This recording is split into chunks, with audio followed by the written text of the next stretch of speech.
As promised, I am bringing you all another volume review of Berserk, volume 36. Now, this review is a little bit later than I hoped it was because a lot of things came up, and I also decided to take a nap earlier today. So anyways, regardless of that, I just finished reading this volume for the second time, and I just want to say, I really want to read volume 37 right now. Like, I straight up want to read volume 37, like, right after this, because of the cliffhanger it left me on. Like, I knew it. I knew the cliffhanger would be bad. I sensed it. I really did.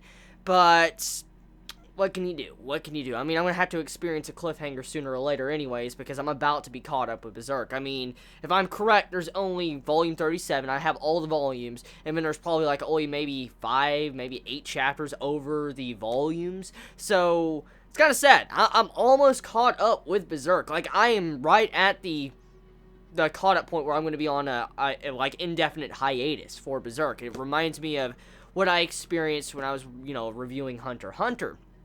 And to see how I'm finally about to be caught up when I've been on this journey for quite a long time, I'm going to feel sad to know, like, I don't have more material of Berserk to talk about, discuss, and stuff like that. So, it's going to be sad. It's going to be sad when I finally do catch up, because next week, when I get around to reading the next volume, I'll be caught up pretty much. So yeah. Anyways, so let's talk about this volume. Let's look at the the sad, depressing part of me being done with these volume reviews, and let's talk about this volume 36 of Berserk. So this volume, one thing I just want to point out that really just made me shocked, and I was interested in finding out more, is that we find out all, like, supernatural creatures, all creatures have a secret name, a true name. And when I saw this mentioned at the end of this volume, like, directly at the end of this volume, I was thinking of the inheritance cycle. If anyone knows about the Aragon series and stuff like that with the dragons, I was instantly thinking about the secret names in that series when it was brought up in Berserk.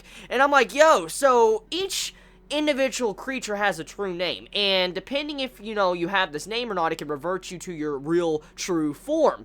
And also on top of this, if someone knows your true name, they can control your body, they can control you. And it reminds me a lot of the Inheritance Cycle, that book series I read a long time ago, one of my favorite book series, by the way.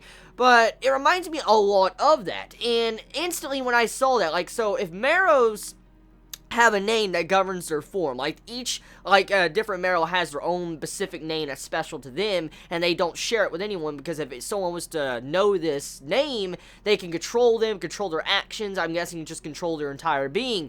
And if that is true, that would also mean maybe even Guts. Like, it wasn't elaborated on if Guts even has it, or, if humankind has a secret name. Like, it wasn't specifically explained or expanded upon that it was just Marrows, or if it was just, like, spiritual beings. We don't know if it's focused on just spiritual beings, like in the astral layers. We don't know if it's on humans. We don't even know if the God Hand has it. But if the God Hand has a secret name, that right there is one of the key things to win against the God Hand, straight up. Because at the end, Kentaro would not add something like that into the series, especially with Isma transforming into a Marrow, if it wasn't important to the series, the overall progression, and the main point of the story. So to find out that these different spiritual creatures have a secret name, and it wasn't specifically said that humans have it or not, it makes me believe the God Hand also have a secret name. And if the God Hand was to have that name discovered, let's just say they could possibly be killed, and vice versa. If humans have it, even Guts or someone, that wouldn't be good either. Imagine Guts being used like a fiddle by the God Hand. That'd be kind of fucked up. So, that right there, one of the main things you can really just pluck out of this volume and say, okay, this is definitely going to be a major plot point in the future. Like, maybe not specifically towards Isma, but for it to be introduced, we're probably going to have a situation in the future to where some form of character that we like, or maybe a character we don't like, is going to be manipulated and, controlled by their real name. So that's definitely going to happen in the future. I don't know necessarily if it happens maybe in next volume, the volume after that, but that's definitely going to play a major role way down the future. So moving past that, the volume for the most part, it is hype. Like, it's just straight up hype building volume. Like, a lot of action is going on in this volume. Like, straight up about 70% of this volume is action. And it's really good action. Like, there's a lot going down in it. And, I mean, you get to see, like, different perspectives. Like, it swaps back and forth between Guts' situation and the crew on the Seahorse's situation, what they're going on with on the outside of the Sea God. And speaking of the Sea God, that ending with Guts, like, that's the cliffhanger I'm talking about. Like, that's a terrible cliffhanger. So, Guts is inside the Sea God right now, and he is fighting this den of parasites, like these creatures and parasites and stuff that are inside the Sea God, feeding off the Sea God and getting its nutrients from it. Guts is inside of its body right now. This giant-ass, like, island-sized creature, he's inside of it, and he is fighting these, like, regular monsters or parasites inside of it, and he's right next to the heart of this Sea God, as we can see.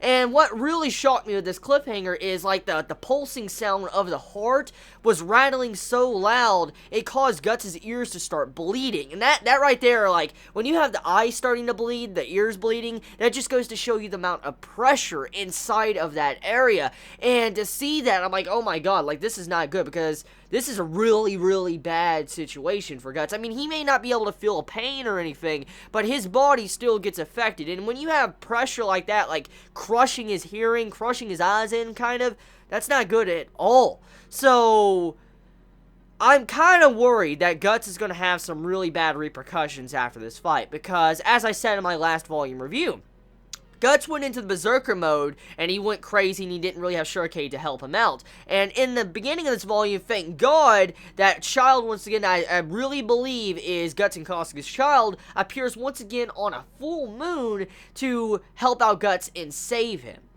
But the thing was, Guts got out of that form at the beginning of this volume, and then right after that, maybe a couple chapters in, like right towards the end, Guts once again goes back into the Berserker armor mode. So Guts doesn't in fact go into the Berserker armor just one time, he goes into it twice. Twice in this one volume. That's not good. As I've already said before in the last volume, Guts was already slightly going blind, like he was losing his vision on the ship already before he used it these two times. And after the damage he has taken in this volume, when you see his eyes and ears bleeding, he's going to go blind. Like, I don't know if this is, you know, an apparent problem with the up-to-date chapters of Berserk or not, but he is definitely going to have a massive repercussion after this Sea God fight. I highly doubt Guts will die in this fight, I want to be honest, because he's the iconic character, and he can't necessarily die until he gets to the God Hand, but still, the point is, he's going to have some repercussions after this fight. There's no denying that. He will. So, I'm curious on exactly how his body will be affected after this.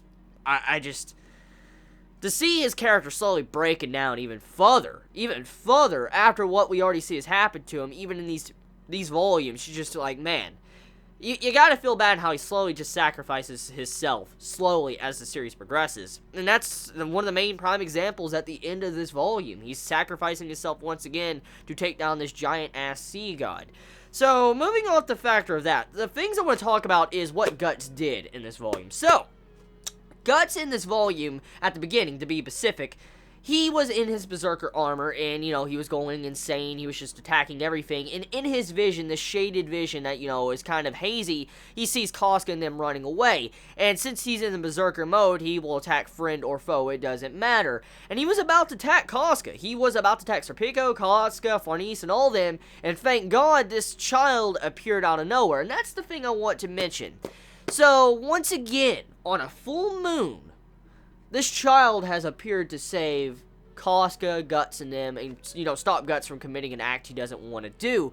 And it deepens the mystery of this little boy. It really does, because he seemingly appeared out of nowhere. So, it's weird how he just popped up on this island to help out Guts and them just out of nowhere. It's like he's watching them or something, but still, the point of it is, like, where did he come from that fast? Like, he wasn't on the ship traveling with them, so where did he come from? Like, where did this child come from? So, a lot of mysteries at the beginning. Like, I mean, Guts obviously knows the child did something, because he was looking at the child, and he's like, did you do this? And then the child just turned his face and acted, like, all shy. So, I wonder if Guts is going to start pinpointing the dots, and he's going to notice that this child might be his child that he lost, you know, or he doesn't really know it kind of got lost to Griffith, but I wonder if he will find out that this child is maybe his son.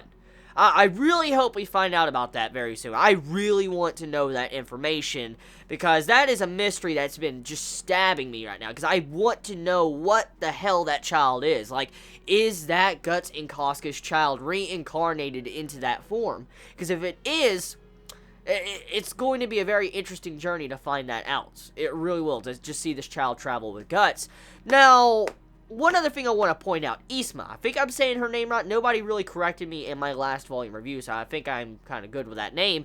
Isma is, you know, the Marrow girl that's half Marrow. Well, I personally believe, I'm just going to Furycraft right now, and I'm going to assume that that girl is going to be one of the main crew members of Guts' company, like his crew. Because this girl's introduction is very strange. The way she was just introduced, the way she lost her home, and the way she's going to be going on a journey, and now the Marrow, like her people, are now arrived at the end of this volume. It makes me assume she might join Guts on his adventure. I'm assuming that might happen. I just believe the way she was introduced, she might eventually join Guts on his long journey. So we'll have to see on that. I truly believe she might join Guts for a long time. Now, other things about the volume I do want to get into. The captain dude, Bonebeard, I think that's his name. Bonebeard, what a pathetic death. Like, just straight up, what a pathetic death. I've neglected to talk about this pirate dude a lot, I have. But I'm glad I really didn't focus too much on it, because that death is pathetic. Like, his character is pathetic. I'm sorry. If you like Bonebeard, I'm not hating on you specifically. You can like Bonebeard as much as you want. But as a character, what a pathetic piece of character. Like, just, damn. Even Guts and everybody realized how pathetic he was in this volume. Like, you see how he was once a pirate. He's a very proud pirate, like multiple volumes back. It was like volume 31? I think it was 31 or 30. He was around one in there, but this pirate dude was very proud, and he was fighting, you know, a Cedro, and he was just a very proud pirate. He was like a standard pirate. And as it progressed, when this dude got devoured and turned into a tentacle, it just his persona, the way he acted, like, he's like, oh, it's a tentacle life for us. And he's like, yo, oh, tentacle life. And just like, yo, just dude, just dude, you're a fucking crusty tentacle. Like, you're a tentacle. Like, if you had a sense of thought, and you were like, you know, the pirate dude, and you were attached to a sea god, and you're a freaking tentacle thing, I wouldn't be that, you know, enthusiastic. I wouldn't, honestly. I seriously would. Let's just be real here. How many of us really would be enthusiastic about being attached to a damn sea slug type sea octopus god thing that uses you as a tentacle? Like, I mean, I guess, you know, there could be some awkward hentai, I mean, you know, tentacles and stuff, but I mean, moving past that, getting past the jokes, the point of it is the dude, I lost all respect for the pirate dude. I mean, he was fodder in the very end. Like, I thought he was gonna build up into something, like, very interesting, because the way he was constantly being a reappearing character in these previous volumes, but to find out he just succumbs to the sea god, he turns into a regular tentacle, and then the sea god's, you know, going into an attack mode where he's attacking everybody. Just very disappointing. I expected a lot more out of his character than just that. I really did. So, kind of disappointed. But the only thing I think the pirate dude Bonebeard really served to prove, and what he served to do as a character, was to showcase Isidro's development, more characterization for him, and to show you how, like, he really hasn't harmed a person, human being, to really wound him. That's, I guess, the main point of Bonebeard, his character, like, his character in general, what his point was in the series. So, I guess he did his point, because in the volume right before he got turned into a tentacle and died, supposedly, he, you know, Isidro fights him, and Isidro bests him on this rocky boat, so it shows, you know, the progression of Isidro's character coming up against Bonebeard. I understand what he was meant for, but as a character, I expected a lot more from him. But moving past that, okay, let's just push that pirate, crusty, tentacle pirate to the side. The volume overall, it was a very good volume. I have no problems with it. It's building up into something very, very good. You get to see how the sea god is just going on a rampage. Guts is inside, fighting inside of its innards. I mean, he even cuts out of the sea god's stomach to fight. It's just It's very gruesome and gritty in this volume, but as always, that's how Berserk is. It's always gritty and gruesome, but you just gotta like the, the details. And, speaking of details, I like the artwork in this volume. Like, as always, Berserk has some really good artwork, but I like the one panel specifically in this volume that has the sea god, and it's like an entire shot of the sea god on these 2 pages, and you see how its mouth is, like its jagged teeth, and you see the whiskers and stuff coming off it. I love the artwork on that. Oh, Kentaro. You always had that beautiful freaking artwork. I could never get enough of that greatness of Berserk. So I think that's pretty much it. I think I covered Oh, no, I didn't. Oh, God, I was about to get bitch slapped by some of you. Okay, so Farnese, she has like 4. She uses the 4 gods. She calls the wall thing. I forget the exact title of the name, but she talks to the god of the east, the god of the west, and stuff like that. And she goes into the first astral lair that, Shurikei did in volume 25, and she summons these 4 gods to make a wall around the boat. This foundation. The Foundation 4, I think that's the name? Like, just like, I'll remember it as soon as I'm done with this review. I know I will, but the Foundation, the 4, these 4 gods that Shurikei summoned in Volume 25, and now Farnese is summoning in Volume 36, it shows you the progression of her as a character, and how far she has come as a witch in general, and to see how she is able to now perform this type of spell, this level of spell, even though it's a basic spell, according to Shurikei, it's still impressive to see how she's able to do something like this, and she's not useless like she thinks she is. Like, that's one of the main shining gems when it comes to Farnese's character. She thought she was useless, she thought she was only a babysitter, but to see her in this volume, it just makes me get even more respect for her as a character, to see how she's able to do things that Shurikei was only able to do in previous volumes. How she can hold the fort down while Shurikei, keeps Guts in his sane mode when he's going in Berserk. So to see that, it just shows you progression. It shows you the actual potential of Farnese as a character and how good she will be in the future. And that's one of the main points I want to discuss. So I'm glad I remembered that. Oh, God. I can already hear it now if I would have forgotten that. Like, if I would have forgotten mentioning Farnese and that development, I know a lot of you right now would have been like, Chibi, that's what you would have been doing to me. You would have been bitch slapping me so fucking hard. I already know. So, yeah. That's the volume.